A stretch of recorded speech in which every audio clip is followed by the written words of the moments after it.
What is a buffer? A buffer is a solution that resists change in pH when small amounts of acid or base are added. It also helps maintain a relatively stable pH and acts to neutralize added acids or bases.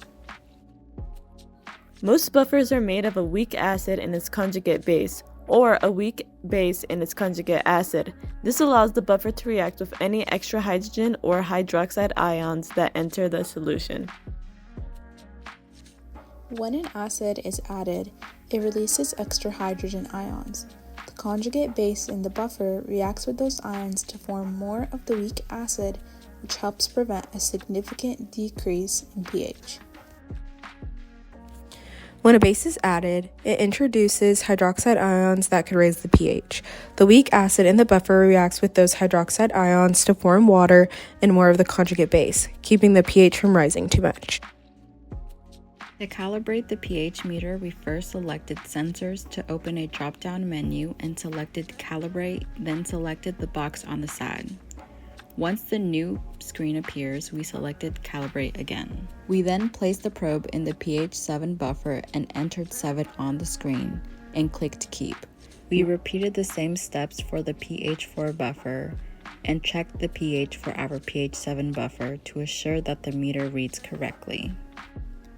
After each use of the probe, we rinsed with deionized water in an empty beaker, as well as placed the probe in a beaker of deionized water in between uses.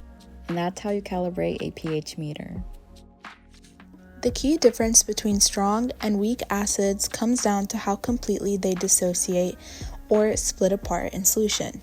A strong acid, like hydrochloric acid, fully dissociates, meaning almost every acid molecule breaks into hydrogen ions and its conjugate base.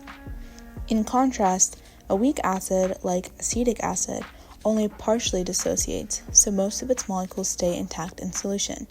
This difference in dissociation explains why strong acids have lower pH values than weak acids. Because weak acids only partly dissociate, the reaction between acids and water can go in both directions. Over time, it reaches a point where the forward and reverse reactions happen at the same rate. This balance is what we call chemical equilibrium. To minimize this effect, you can dilute the solution with water, which will lower the concentration of hydrogen ions. You could also add a reactant to increase the concentration of reactants in the system.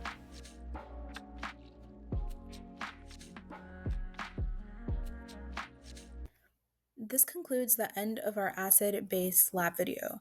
We hope you guys found this somewhat funny. Imbalance inside me chemically up, down, up, down.